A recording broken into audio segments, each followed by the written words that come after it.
Good day mga ka-sellers. I'm CJ Altonaga, your CPA. I'm here to discuss naman ngayon yung how to file yung first quarter 1701Q online since marami din nagtatanong. And this topic is for those opting lang for 8% tax on gross sales.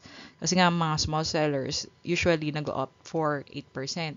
So, tinapik ko na to ngayon kahit hindi pa tapos yung March kasi magiging busy ako this hanggang April 15 due to corporate and individual income tax na kinikater namin sa work namin. So, advance ko na to. Kasi para baka magtayo na kayo ng magtanong eh. So, eto na.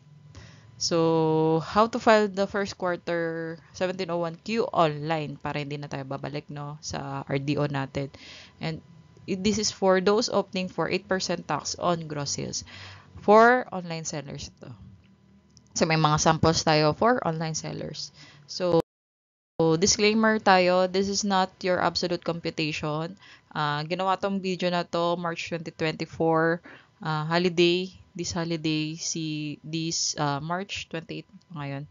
Kasi ngayon lang ako nagka-time since busy nga sa work. Kapag may bagong release na revenue regulation after this date or may bagong release na application after this date, pwede magbago yung computation, pwede magbago yung app dito. So, laging titingnan. So, for those who opt 8% tax rate on groceries lang, only to. So, for 3%, 3% ang kinuha, mga percentage tax, mga itemized deduction, mga optional standard deduction yung pinili, mga mixed income earner. Pwede din sa mixed income earner na 8% to. Pero, yun nga. Basically, for 8% lang to. So, ano yung contents nung ano natin? So, how to download and install EBIR forms offline. Computation of first quarter gross sales. Papakita ko sa inyo kung paano siya kinocompute. How to input information on the 1701Q. First quarter pa lang tayo since wala pa tayong 2307 from Shopee. Kaya first quarter pa lang itong ginawa ko. So, how to pay via Maya or GCash. Then, frequently asked questions natin. Guys, no. First muna is how to download and install our EBIR forms. Yung EBIR forms kasi yung basically ang pinaka ano natin, EBIR forms online yung gagamitin nating app for filing. So, dito muna tayo sa bir.gov.ph. Then dito makikita nyo yung homepage natin. Then I want to use EBIR services. Yan. Then, makikita mo dyan is itong EBIR forms. Yan, i-click mo yan. Pag nakiklik mo yan, hahanapin mo itong download, to download the EBIR, the offline EBIR form package. Since ang version natin is 7.9.4.2. Ito yung latest. So, i-click here natin. So, downloading na siya. So, kapag done na, i-open mo siya. Yan. I-install mo. Pwede naman siya i-install. So, double click. Wait natin yung package. Then, do you want to allow this app to unknown versions to make? Yes natin yan. Tapos yan. Next lang. Tapos, kung saan mo gustong ilagay. Ako gusto ko sa C. Kaya okay na ako dyan. So, next. Next ulit. Tapos, i-install na. Ready to install na. So, setup, installing. Yan na. Yan na. Tapos na. Yan lang yung pag-install niya. So, ganun lang siya. Ganun lang siya kadali. So, paano mo malalaman na na-install na siya? So, magpapakita siya dito. Dito sa harap sa ano natin, sa desktop.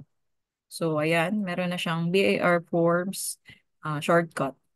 Pero kung wala siya dyan, hanapin mo siya. Kung wala dun sa desktop mo, hindi nag-appear yung shortcut. Ang gagawin mo dyan is, hanapin mo tong this PC, tapos itong, yan, itong Windows C, tapos hanapin mo yung EBIR forms. Tapos meron dito, ayan. Tapos mag-create shortcut ka lang dyan. Um, More options, tapos ito, create shortcut. Tapos pag nag-create shortcut na, ilalabas mo lang siya dun sa desktop mo para makita mo lang yung EBIR forms na shortcut dito sa ano mo. So, ganyan siya.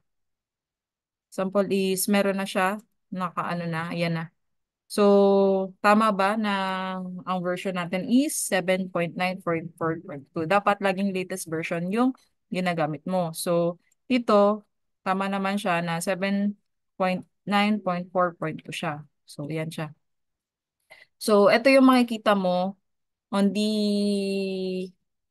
yan, sa ano natin, sa EBIR form package. So, paano natin ilalagay itong mga information dyan? So, syempre, kailangan natin, ayan, please provide the TIN. Yan, kapag walang TIN, hindi ka makakapag-proceed. So, paano natin malalaman yon? So, hanapin natin yung, ano natin, ay, nandito yun. Wait lang. Yan. So, ayan. Ito yung certificate of registration mo. Hopefully nakikita ng lahat. Yan. Ito yung certificate of registration. Anong ilalagay dito sa taxpayer identification number? So, sa taxpayer identification number is yung, ito, taxpayer identification number. Same siya. Yan. Ito, TIN and branch code. Yan, para makita natin ng buo. So, ano yung TIN and branch code? Ilalagay mo lang dyan. So, ang TIN and branch code. Wait lang.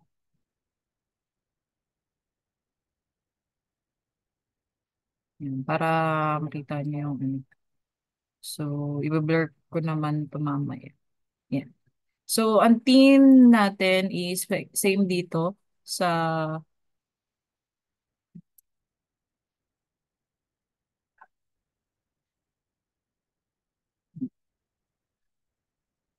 so yan, same siya. Yan. Itong TIN and branch code, di ko alam kung nakikita niyo. Ito siya, TIN and branch code. So, pag nilagay natin yan dyan, is, ganyan siya.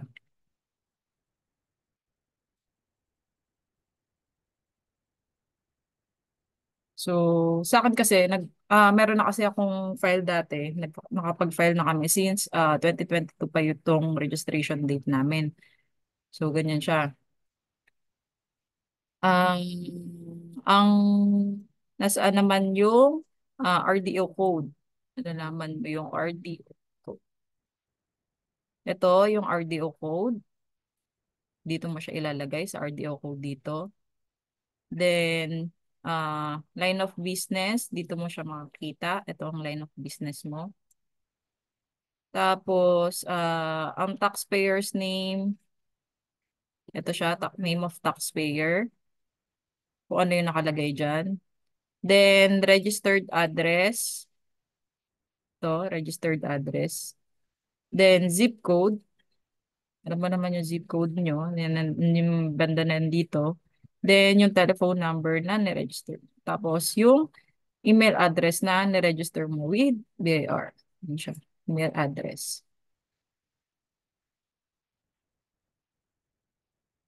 So, pagkatapos nun, nalagay mo na yan, magko-confirm yung ano mo, yung email ad and PIN. Kasi dito hindi ko na na-confirm kasi nga meron akong file dati. So, i-re-retype mo lang naman yung information mo. yung TIN and informations. So, ganyan siya. Tapos, since ang ifa-file natin ngayon is 1701Q, hanapin mo dyan. Kasi marami yan. Pwede kang pumili dyan. So, ang ano yun natin ngayon is 1701Q. Makikita mo dito, merong 1701Q. Yan. Hindi yan. Dapat itong version 2018. Remember 1701Q na walang VE 2018, 1701Q V 2018. So V 2018 yung latest form natin. So ito yung gagamitin mo. Yan siya. So dito may nakapag-file na kasi ako. So ah wala na siyang ay may mga nakalagay dito. Pero pag hindi ka pa nakapag-file, mawawala yan. So fill out natin ulit. I-remove yung ano nito.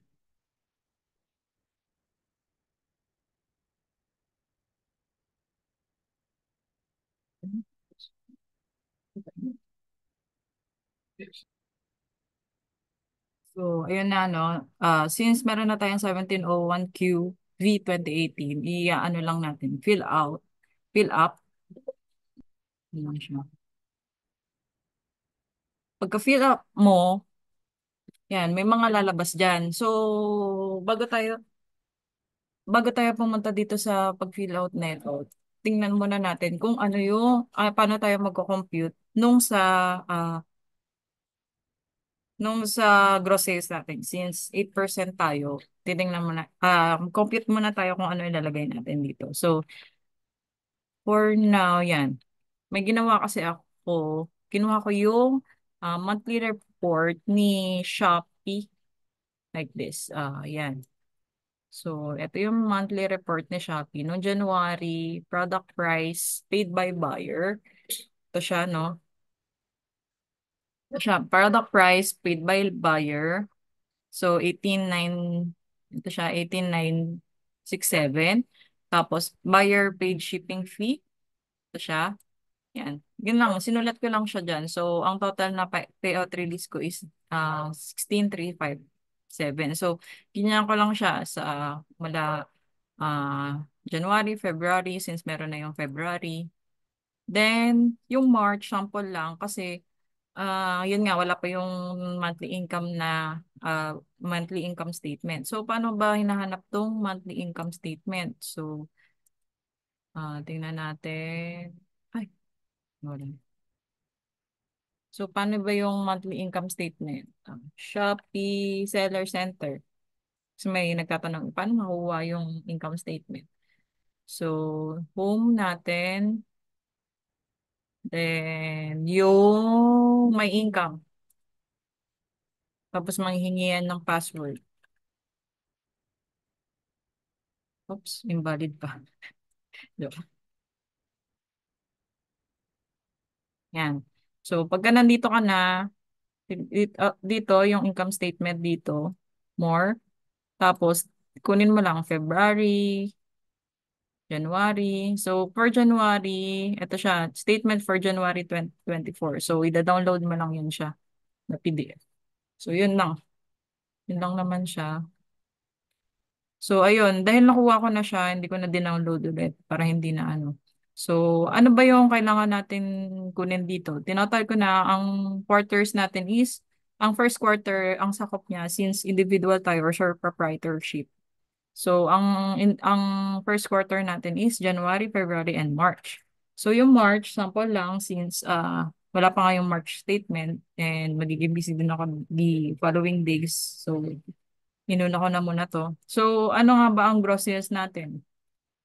Pakita ko sa inyo yung BIR form natin.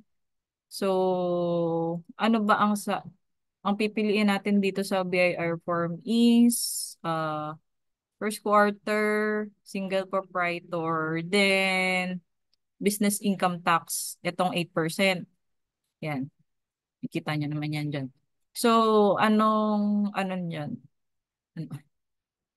So, yan. Ito tayo sa Schedule 2, 8%.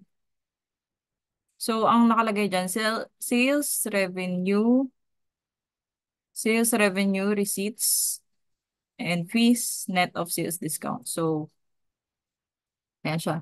So, dito, ang ano natin is, magkano ba yung sales natin? Ibig sabihin, ang sales natin is yung product price paid by buyer. So, for the first quarter, magkano yung total? Yan, 50,095 pesos. So, magkano ang etong buyer shipping, hindi na natin yan gagamitin. Ito din, ito kasi zero naman yan since rebate naman yan from Shopee. So, ito, refund, kasama siya. So, refund amount,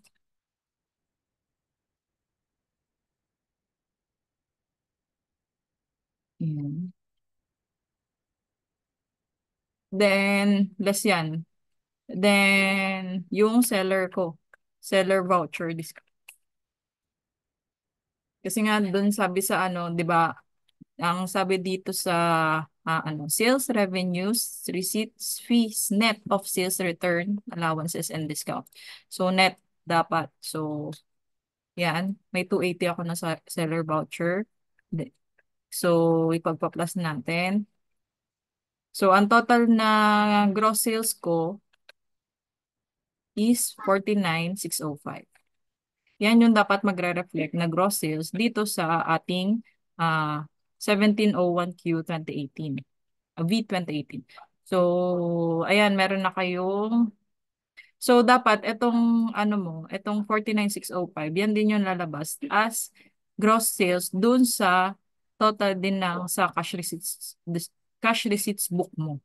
So, ito, ayan yung i-report natin uh, with BIR. So, ito na yan, 1701Q ulit. So, 1701Q, first natin for the year 2024. So, first quarter. Then, ang ginawa ko dito is January, February, March. Since 2022 pa nga kami registered. So, talagang kasama na yung January namin. So, yung may magtatanong, paano kung February lang nag-start? So, i-discuss ko mamaya yung mga sa frequently asked questions. So, kinig lang muna kayo.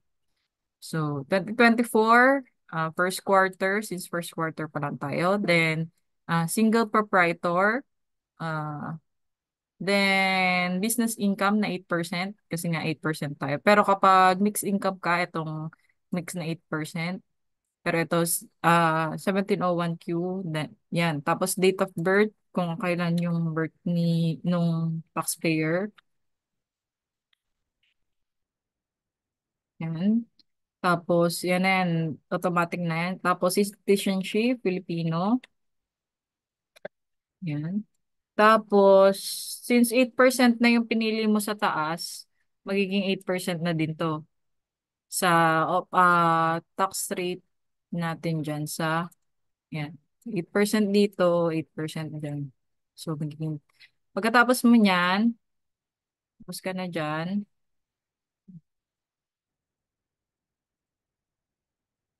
yan, magne-next ka na. So, pagka next mo, makikita mo, blackout yung for graduated income tax rate, yung Schedule 1. So, blackout yan, di mo yan malalagyan since 8% ka. So, ngayon, sa Schedule 2 tayo for 8% income tax rate. So, yan na siya. So, like I said kanina, dun sa computation natin, ang sales natin is etong 49,605. So, yan yung first quarter natin. So, 49,605 yun lalagay mo dyan. So, wala ka namang other operating income, non-operating income. So, ganyan siya. So, since first quarter pa lang tayo, hindi na natin lalagyan ito. Kasi first quarter, zero talaga. Yung add taxable income from the previous period. Kasi wala pa naman tayo other taxable income from previous period since nasa first pa lang tayo. Pero kung second quarter to, mag-iiba yan. So, ano naman tong allowable deduction? Ayan. Ito, may less allowable deduction from gross sales. Ito yung sinasabi kong 250. So, nalagay mo dyan yung 250,000. Yan. So, ayan. Wala kaming wala kaming ano ba tawag dyan? Wala kaming tax due for the quarter. Kasi nga, less than 250,000 pa naman yung gross sales namin. Yan lang siya. So, kung meron kayong prior year excess, since alam ko naman most sa inyo is 2024 lang. So, wala tong prior year excess credit. So, kung wala yan, wala. So, pwede naman na siyang i-validate. Yan. Pagka-click mo ng validate, validation successful, click on edit if you wish to modify your entries. Kung gusto mo naman i-edit pa, may nakalimutan kang ano, pag may hindi siya kompletong information, hindi siya magva-validate. So, dapat pag kailangan, kunyari, mag-edit ka ulit, tapos may hindi na validate dyan, kunyari, na, kunyari, edit ko muna.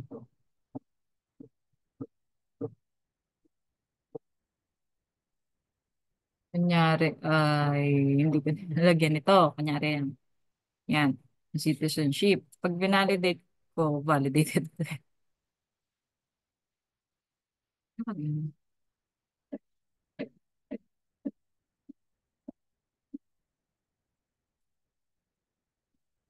Yan, kunyari, itong date of birth ay mawawala. Yan. So, pwede palang hindi lagyan yung citizenship, no? So, itong indicate birth, yan, magkakaroon siya ng problema. Hindi kasi hindi mo nilagay yung birth date mo. Magkakaroon, hindi kompleto yung form. Kaya, meron siyang warning na ganyan. So, iko-kompleto mo para mag-validate yung ah, BIR form. So, pag nag-validate yan, pwede mo siyang i-validate, pwede mo na siyang i-save. Save mo na. Pero kapag validate, automatic naman yun. Tapos, kung gusto mo na siyang i-submit, pwede na siya dito. I-click mo na yung submit final copy. Ngayon, hindi ko pa siya pwedeng i-submit kasi nga, hindi pa tayo, hindi pa tapos yung March, hindi pa tapos yung first quarter. So, hindi ko pa mapapakita yung submit final copy. Pero, ano mo lang yan, submit final copy, then, okay lang yun. Pagkatapos. Tapos, pag nag-submit final copy ka na dyan, hindi mo na siya may edit. Kaya dapat, diretso na, dapat sure ka na sa ilalagay mo dito. Ganun lang siya.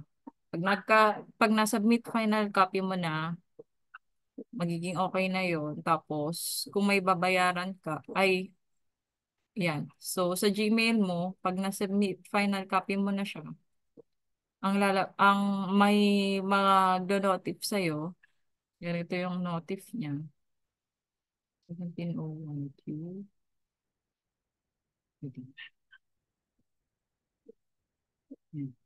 So, may magno-notif sa'yo na si tax receipts confirmation. Tapos, ayan, EBR Gov.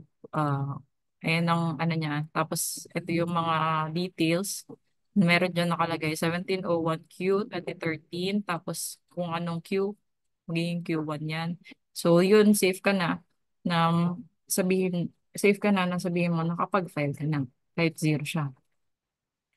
So, yun, for tax returns with tax payable, kunyari, may tax payable kasi lumagpas ka na ng 250, no, for the quarter. So, pwede mo siyang bayaran, land bank, ganyan. So, i-discuss ko naman kung paano babayaran.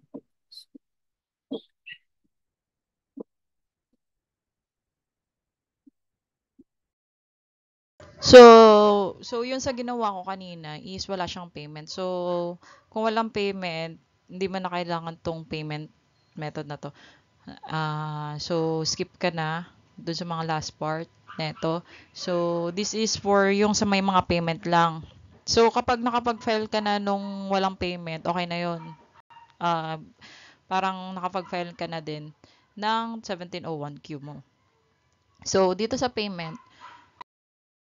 yun nga yung sabi ko na for returns with tax payable, pwede ka magbayad sa Land Bank, sa EBIS portal, sa yan, sa LinkBiz portal, sa DBP, sa Union Bank, or sa taxpayer agent o software provider na GCash, PayMaya, or MyEG. So, yun siya. So, basically, ano tayo mag-pay kay Maya? So, kay Maya kasi, di ba kanina, sabi ko is may GCash. Kaso, as per checking kahapon, March 27, walang BIR na option dun sa government nila. So, baka, ang alam ko kasi parang nawala yung BIR dun sa GCash na matagal na panahon na. So, dito muna tayo kay Maya. So, for Maya, dito sa dashboard natin, makikita natin yung bills. Yan, bills. Then, pag pay bills, ano natin dyan, yung government. So, after the government, mag-a-appear yung BIR. Yan, yung sa government, sa B, ito yung BIR. Bureau of Internal Revenue. Then, may magna-notify sa'yo, BIR payment reminder. So, please review the details of your BIR transaction. Yung taxpayer mo, nandun naman yung sa COR, then dun sa 1701Q. Then, yung first 9 digit is the TIN. Yan. Tapos, yung sumunod na 5 digit is yung branch code. Kung wala ka naman branch code, is 000 lang siya. Pero kung may branch, 0001 siya. Yun, makikita mo naman. Pag wala is 000, okay?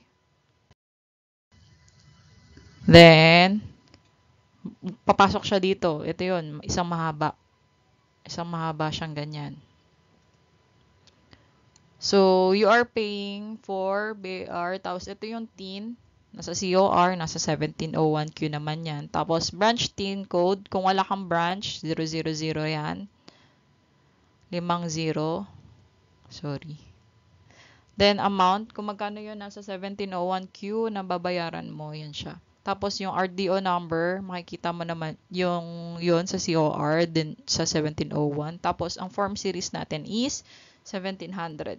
Kasi nga 1701Q. Then, after the form series, ilalagay mo yung form type. Yan siya. Yung 1701Q. Tapos income tax. Ang option lang dito sa sa tax type is income tax. So, sa return period, ang nilalagay ko kasi is for the first quarter is yung March 31, 2024. Kasi nga, yun yung return period kasi nga, ano ba yan? Wala kasi dun sa, wala kasi dito, pansin nyo kung anong quarter siya. Wala nakalagay kung anong quarter. So, dito malalaman kung anong quarter siya. So, ang return period natin is March 31 siya. So, ganyan siya.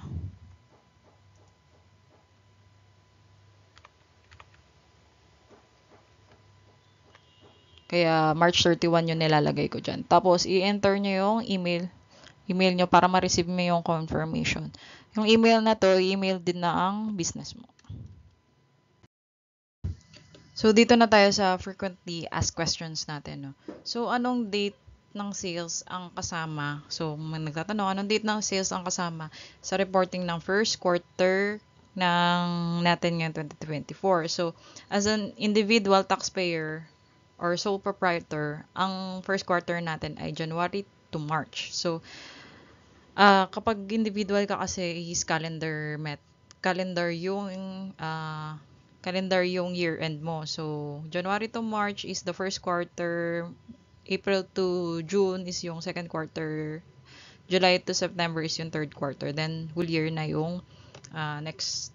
So, paano kung ang registration date ko ay February? Need ko pa bang i-report yung January? So, dito tayo magkakaroon ng laging issue. Paano ba? So, ang ano talaga dyan is kung kailan ka nag-register, dun lang starting ng recording mo sa books. Kung ang reporting mo sa books is from ganun lang, so, dun ka lang nagsa-start ng recording mo eh. So, dun lang yung sales mo.